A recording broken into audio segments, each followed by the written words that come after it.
O Pablo quer ter o seu contrato rescindido, mas quer ganhar tudo o que o São Paulo deve a ele, que é mais ou menos o caminho Daniel Alves, né, Arnaldo? É um caminho parecido com a rescisão do Daniel Alves, que também foi, aliás, proposta pelo jogador, né? O tipo de rescisão. Mas acho que tem uma coisa bem diferente. Bom, primeiro, se o contrato do Pablo vai até final de 2023. Se o Pablo rescinde com o São Paulo, ele abre mão de mais ou menos 15 milhões de reais que ele receberia de hoje, janeiro de 22, a dezembro de 23. Então a conta é essa. 24 meses, mais ou menos 15 milhões de reais. Olha, São Paulo, eu estou fora, vocês me liberam, só que vocês pagam tudo que vocês me devem, de 2020, 2021. A proposta do Pablo é ok, né? E o cara tem que receber o que o clube deve. Simplesmente isso. São Paulo deve direitos de imagem para todos os jogadores, naquele pacto lá que vai sendo pago a pouquinho, grande, quando tem conquista, tal. Deve para todo mundo. Deve para ele, deve para o Éder, deve para o Vitor Bueno. Todos esses caras, se saírem, tem que ter esse acordo para receber o que tem direito. Porém, diferentemente do Daniel Alves, o São Paulo comprou os direitos do Pablo junto ao Atlético Paranaense em 2018 por 6 milhões de euros. Então hoje o São Paulo é dono dos direitos federativos do Pablo. Rescindindo o contrato da maneira que o Pablo quer, o São Paulo passa a não ter mais nenhum direito sobre ele. Então esses 6 milhões de euros lá de 2018 viram farinha. Com o Daniel Alves, a situação era diferente. O São Paulo não comprou os direitos federativos do Daniel Alves junto ao Barcelona, PSG, Juventus, nada. O Daniel Alves estava sem contrato, o São Paulo fez um contrato novo com o Daniel Alves, embutindo luvas e tal, etc. Então, essa é uma grande diferença no negócio. Eu imagino que essa coisa possa evoluir se o São Paulo conseguir uma forma de manter alguns direitos federativos, alguma porcentagem de direitos federativos sobre o Pablo, no acordo que ele tiver com outro clube. Mas ficou óbvia, depois dessa proposta do empresário do Pablo, que ele não aceitou ir para o Ceará ou para o Santos, porque ele tinha essa cartada na manga para fazer, essa proposta na cabeça. Com certeza. Se o São Paulo empresta o Pablo para o Ceará ou para o Santos, ele continua detentor dos direitos federativos do Pablo, e aí ganharia uma compensação de um clube ou de outro. O clube pagaria o salário dele, no caso do Ceará, ou pagaria parte, como seria o Santos. Então ficou essa situação proposta pelo Pablo. O São Paulo está analisando. O fato é que, do último jogo que ele fez com a camisa do São Paulo para cá, toda essa... os nãos ao empréstimo, essa tentativa de rescisão tal, ele não vai jogar mais pelo São Paulo. Existia a possibilidade dele ser emprestado e um dia voltar. Se o cara... Ele está, de fato, agora, eu acho que é uma questão de um encaminhamento para uma ruptura mesmo definitiva, né? E acho que tanto num quanto no outro caso, são diferentes na minha opinião, Daniel Alves e Pablo foram das piores contratações da história do São Paulo. E digo, não dá para saber na hora, né? Todo mundo queria o Pablo. Pô, Daniel Alves é o melhor lateral direito do mundo. Digo pior porque é o seguinte, nenhum clube de futebol que não tenha um patrono, um investidor, pode pagar 6 milhões de euros no mercado interno por nenhum jogador. Isso não existe. E o São Paulo pagou 6 milhões de euros, já com problemas econômicos lá atrás. 6 milhões de euros, sabe o que é isso? Um jogador que tinha uma temporada boa. Pô, pode dar certo? Pode ser mas um risco é muito grande. Você não pode arriscar 6 milhões de euros no mercado interno, não existe isso. Se fosse o Careca, nem isso. Na época, nem isso foi isso do São Paulo na época. Segundo, o Daniel Alves, a gente falou aqui dos acordos que o Corinthians faz com jogadores tipo o Daniel Alves. Você só contrata o cara se você tiver já a condição de pagá-lo. Como é que é o Paulinho aí? Tá lá, anunciado. Paulinho vai dar entrevista. O patrocinador do Paulinho ou do Corinthians do Paulinho tá aqui. Então, o salário do Paulinho, tá, o custo do Paulinho já está pactuado. E o São Paulo contratou o Daniel Alves sem ter nenhuma garantia de que conseguiria pagá-lo. Então são dois negócios feitos pela mesma gestão, péssima gestão, que contava com o Alexandre Pássaro, Raí, péssima, destruíram o São Paulo financeiramente e não ganharam título algum. E que agora, essa atual diretoria, para mim, não negociou bem a saída do Daniel Alves. Eu não caio nessa, estou economizando e tal. Não negociou bem a gestão do Daniel Alves durante o período, tanto a questão da Olimpíada e tal. E agora ela tem esse abacaxi para descascar do Pablo. Eu quero ver se elas conseguirá uma saída que seja boa para o jogador e boa para o São Paulo. Difícil ter essa... Ronaldo, na matemática, ainda que a imagem do Pablo seja cada vez mais desgastada, e eu não vou entrar no mérito, porque os 6 milhões de euros foram para o Atlético Paranaense, não foram no bolso do Pablo, e esses 15 milhões que ele tem para receber já deviam estar na conta dele? Não deveriam entrar? Não. Isso é pra São Paulo até o fim do contrato. Não, o São Paulo não deve 15 milhões ao Pablo. Sim, eu estou dizendo. O São Paulo Mas na paga. teoria ele tem esse dinheiro no bolso, certo? Se ele ficar até o final Não, do contrato. mas ele, de qualquer forma o São Paulo tem atrasados. Não estou contando atrasado. Atrasado o São Paulo já devia ter pago. Isso para mim é o mínimo que o São Paulo tem que dar. Sim. Então ele tem 15 milhões para receber do São Paulo, e pode continuar sentado no banco, e pode não jogar nada, o São Paulo precisa pagar 15 milhões para ele até o final do contrato. Sim. Se você diluir os 6 milhões de euros que foi pago por 5 anos de contrato, dá 1,2 por dia. Por ano. Por dia, faltam pelo amor de Deus. Faltam 2 anos de contrato. São 2,4 milhões de euros que o São Paulo vai, entre aspas, virar pó. Farinha. Hoje, 2,4 milhões de euros dá 15 milhões de reais. Então, são 15 pouco milhões ou 15 menos da milhões. metade. Quem vai pagar 15 milhões hoje no Pablo? Não, ninguém. Então, não é melhor zerar essa dívida? Pode ser. É uma boa. É a conta de hoje. O euro está 6,32. 6,32 vezes 2,4 milhões de euros é 15 milhões de reais. E existe também a Quem vai comprar um Pablo? suspeita depois da Quem vai comprar um Pablo? admissão do pai do Pablo, que ele prefere jogar no Atlético Paranaense, que o Atlético Paranaense esteja por trás dessa proposta de Aí rescisão. vai ter o jogador. Não, o malvadão da história é o Atlético Porque Paranaense. daí, ele além de ter vendido por 6 milhões em 2018, ele recebe os jogadores sem pagar nada de novo anos depois. Certo, isso. Entendeu? Então, mas aí é que eu acho Parece a ruim, história é que do nesse Corinthians momento no Mar a imagem que tá Internacional. ruim é Parece do Pablo. mesmo, parece. E o Pablo não tem nada a ver com essa história, porque os 6 bilhões de euros não foi ele que recebeu. Sim. E agora ele vai abrir mão de um Sim. dinheiro certo, que é 15 milhões, é certo. A previsão dele orçamentária lá no Excel dele para fazer mercado, nos próximos 2 anos ele tem 15 milhões para ganhar. Sim. Ele vai abrir mão disso. Isso é o Pablo. É só porque assim, a imagem dele já está péssima, não estou dizendo que ela tem que ser boa. Mas nesse caso específico, o malvadão, se é que ele existe, é o Atlético Paranaense. O Pablo está no dele. Sim, é isso, né, Piperno? Mas assim, o cara tem uma grana para receber. Ele pode não ter jogado nada no São Paulo como não jogou. Existe Tem uma um grana para contrato, receber. claro. Nessa negociação, ao que parece, pai e Pablo estão com as cartas na mão. Olha, vocês estão me devendo, meus amigos. É isso, mas o São Paulo pode alegar também, tá bom, eu vou te pagando o salário mensal até o final do contrato, você fica aí encostado e é ruim para todo mundo. O São Paulo tem que procurar alguma alternativa para desovar o Pablo aí no mercado externo. Aqui não dá. Literalmente Até desovar, porque isso mesmo. toda hora o São Paulo também acaba Agora está muito desvalorizando o jogador. desvalorizado. Não, agora não tem mais volta. Esquece. Agora ele está completamente, Acha um time fora do Brasil. tá completamente desvalorizado. O que você acha que vai acontecer com isso, Ronaldo? Você acha acho que tem agora, esperança que agora tem acho que não alguma existe negociação? eu acho que agora é uma questão de detalhe da ruptura, como será? Acho que a ruptura definitiva. Eu acho que ele não tem mais possibilidade de ser emprestado para algum clube.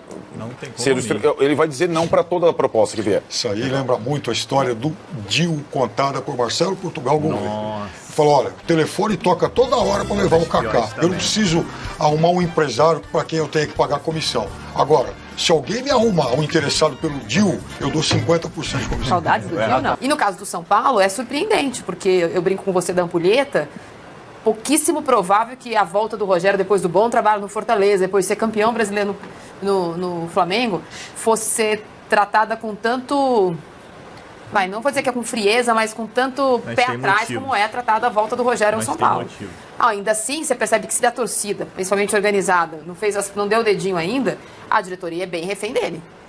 Ele solta áudio, ele reclama, ele fala das finanças, ele critica isso. Fizeram tudo o que queria. Então, acho que se a diretoria trata ele com essa reverência, acho que o que ele está falando é verdade, que ele pode expor o que ele expôs, do jeito que ele expôs nas coletivas. E pediu o que ele pediu. E fazer, agora tem que bancar. Agora, em relação ao Rogério e ao Silvinho, acho que são técnicos em estágios diferentes, porque o Rogério já rodou, né? O Rogério já ganhou títulos, o Rogério trabalhou com elencos mais, como você fala, extremos, né? Elencos mais modestos, Fortaleza, elenco mais caro do país, Flamengo. Cruzeiro viveu uma experiência traumática e tal, e volta ao São Paulo depois de algum tempo. Não só ele. Eu, particularmente, não dá para comparar muito bem os trabalhos dos dois no Brasileiro do ano passado, porque o do Silvinho foi num clube só, do começo ao fim, o do Rogério foi em 2 clubes, Flamengo e São Paulo. Ele trabalhou no Flamengo na temporada passada, né? Muita gente se esquece. E acho que o trabalho dele no São Paulo na reta final foi decepcionante. Decepcionante.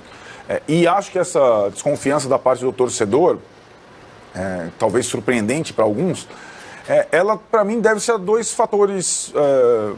Um diretamente relacionado ao Rogério e outro não diretamente relacionado ao Rogério. O torcedor de São Paulo gostava do técnico que estava lá. O Crespo, é verdade. Ele não tinha queimado todas as possibilidades com o torcedor. Que muitas vezes acontece. Isso tem a torcida que a torcida do São Paulo não queria que o Crespo fosse mandado embora. A saída dele foi estranha, numa isso terça-feira, aí. não foi depois de uma derrota. Né? Isso, exatamente. E aí, a saída e a entrada imediata do Rogério, no mesmo dia, naquela situação, o primeiro jogo com o público, o Crespo teve uma pequena experiência com aquele público diminuto no jogo contra o Santos, e no primeiro jogo do Rogério foi gritado o nome do Crespo. Esse é um sinal claro do torcedor. Foi por conta das palavras do Rogério. A nação. A nação rubro-negra quando ele entrou. Também, mas não foi só isso. Porque se tivesse um técnico lá, o torcedor, se tivesse o Fernando Diniz na reta final do Brasileiro, a torcida ia receber o Rogério de outra forma. Não tinha um desgaste que... e eu achei a troca precipitada. É como diz o Pittsperno. Foi uma troca precipitada. E acho que agora... É curioso, ele tem, de fato, mais prestígio e mais tamanho dentro lá do Morumbi. Ele mora lá perto, conhece todos os conselheiros, conhece o presidente e tal, do que junto ao torcedor comum. Esse trabalho junto ao torcedor comum ele vai ter que refazer, ele vai ter que refazer os lelos. E a parte que ele dirigiu o time no Campeonato Brasileiro, exceção dos clássicos, Corinthians, que o time jogou bem, e Palmeiras, que ganhou do Allianz, daquele jeito que o Abel, digamos, não digo facilitou, mas proporcionou, foram acho que alguns poucos momentos de satisfação do torcedor do trabalho dele. Eu achei o trabalho decepcionante com o elenco que o São Paulo tinha. Agora, com a reformulação do elenco, áudio vazado, entrevistas coletivas, a responsabilidade dele aumenta bastante. Eu acho que se ele atacou de bombeiro na parte final, minha missão era aqui salvar o São Paulo do rebaixamento, agora é uma outra situação. Vai começar a temporada, fazer a pré-temporada, não vai ter o estadual, não vai ter pré-libertadores ou coisas, desafios logo no início, vai ter a Copa do Brasil, aquele jogo único meio traiçoeiro, e ganhou 5 reforços, talvez ganhe mais. Ele tem que refazer o time, ele deve um bom trabalho. E agora o trabalho tem as digitais dele, porque o elenco foi reformulado de acordo com, como disse a Marília, com as vontades dele. O Ferdinando Mendonça, aqui na hashtag G4 Band Esportes, fala: o reforçado São Paulo ficará entre os 10 melhores no próximo brasileiro, com muita boa vontade.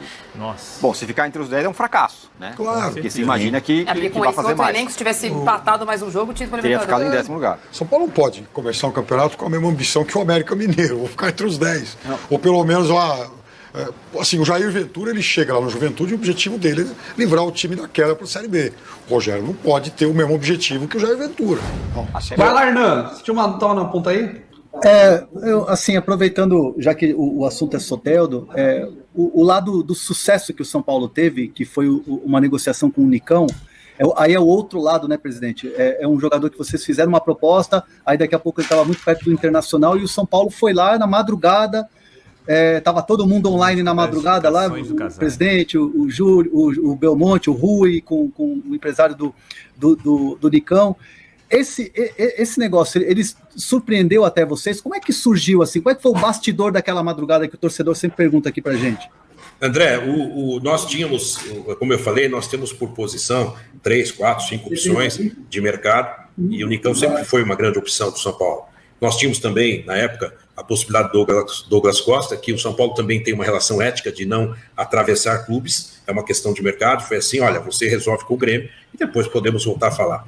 E no caso do Nicão, era uma pretensão antiga, e que o São Paulo também caminhou, depois ele evoluiu com o Internacional, nos veio a notícia de que ele tinha um impasse muito difícil com o Internacional, e aí nós marcamos uma conversa que participou inclusive o atleta, porque todas essas movimentações têm o aval técnico também do nosso treinador, e também tem uma conversa muito reta, muito direta com o atleta, porque ele tem que entender a instituição que ele está chegando, e nós entendemos que ele é um jogador extraordinário. É por isso que eu digo, quando nós brincamos, né, que a fila anda, e é uma verdade, o Soteldo para nós é um cara que nós admiramos, gostamos, pode um dia vestir a camisa de São Paulo, mas nós temos que olhar para frente. E o Nicão veio suprir essa necessidade, é um jogador com muita experiência, que sempre revelou muita vontade de jogar no São Paulo, e o Nicão, então, foi numa conversa realmente na madrugada, uma conversa onde ficou apalavrado, e claro, nada assinado naquele momento, que nós iríamos evoluir acho que foi numa sexta-feira, no sábado nós evoluímos e aí ele já assinou o contrato, assinamos o contrato. É um grande jogador, um grande reforço e que ficou dentro dos parâmetros que nós queremos para o São Paulo. Eu acho que essa questão, quando eu dou o exemplo do Caleri, ela é viva, porque o jogador oferecido hoje, na pressão do calendário, na pressão da sua necessidade de montagem de elenco, pode vir por um valor que não é recomendável. E depois ele pode se encaixar nas suas reais condições. Bom, pessoal, depois dessa última frase do Casares é o seguinte: o São Paulo parou, chegou ao seu limite com relação ao Soteldo. Agora, se o empresário dele e o jogador vierem procurar, o São Paulo está aberto a oportunidades. É o famoso efeito Caleri. Na verdade, a esperança do Casares é que ocorra a mesma coisa que aconteceu com o Caleri no passado. O São Paulo, no início do ano, tentou, as pedidas dos empresários foram absurdas e depois, no meio do ano, pintou uma baita oportunidade que o São Paulo tinha condições de pagar e o jogador veio vestir o manto tricolor. Agora, falando de São Paulo, Vitor Bueno está treinando em separado. E é o que deve ser o futuro também de Pablo, né? Porque Vitor Bueno e Pablo não fazem parte dos planos de Rogério Ceni. Então, Vitor Bueno está treinando em separado em horários diferentes do grupo. Informação passada pelo Bacégio da Gazeta Esportiva. Então é isso, é o São Paulo fazendo a limpa forte, não esperava aí que fossem mais de 10 não, mas já foi, 11 já saíram, e o São Paulo não deseja continuar nem com Pablo e Vitor Bueno. Então caso os dois saiam, não iria para 13 o número de jogadores. Com relação a Pablo, mais cedo ou mais tarde, esse futuro do jogador deve se desenrolar. Eu também não acredito que nem o Pablo nem o Vitor Bueno vão querer ficar 2 anos aí treinando separado, né? Por mais que seja bom receber na conta, mas também acho que eles devem ter um nível mínimo de competitividade. E ainda falando aí sobre a discussão que teve, Daniel Alves ou Pablo, ainda acho que o Daniel foi a pior contratação porque se esperava muito mais dele. Agora, claro que a níveis financeiros, o Pablo foi péssimo, mas aí culpa de Raí passa Leco, né? O cara que só jogou bem 1 ano é contratado pelo maior valor da história do São Paulo. Para você ver o nível de amadorismo que estava na época de Leco. E Júlio Casares e sua gestão também dão bola fora, né? Mas em entrevista também ao GE, ele colocou que Éder continua nos planos, ao menos do presidente. Tanto é que Éder está treinando com o grupo. Ele tem esperanças no jogador que, segundo o próprio presidente Júlio Casares, se machucou muito e espera que esse ano os rumos do atacante sejam diferentes. E falar em machucar, hein? O Luciano chegou machucado, está com uma contratura na panturrilha, mas não deve impedir o jogador de estrear no Paulista. Mas, pô, já começou o ano assim com o Luciano, meu, que zica. Bate na madeira, Luciano. Então é isso, pessoal. Após a negociação frustrada com o Soteldo, o São Paulo agora se prepara para a estreia do Paulistão sem novidades. Apesar do Júlio Casares ter falado que está praticamente fechado, deixa sempre aberta a possibilidade de reforço e, por que não, a vinda de Soteldo. Então é isso, pessoal. Eu sou Marcelo Mazorra do canal Mazorra SPFC. Se você quer ficar ligado nas notícias, nas últimas novidades do São Paulo Futebol Clube, não deixe de se inscrever no canal, ativar o sininho para notificações e, se puder nesse vídeo, deixa aquele likezão, tá ok? Saudações tricolores, um ótimo sábado a todos e valeu! Quer aprender a ter resultados como esse na internet sem precisar aparecer em vídeos no YouTube? Então clica no botão aqui embaixo, faz a sua inscrição no meu treinamento, ranqueamento de vídeos no YouTube, o Pulo do Gato, que lá eu vou te ensinar tudo que você precisa saber para trabalhar com o YouTube em vídeos onde você nem precisa aparecer.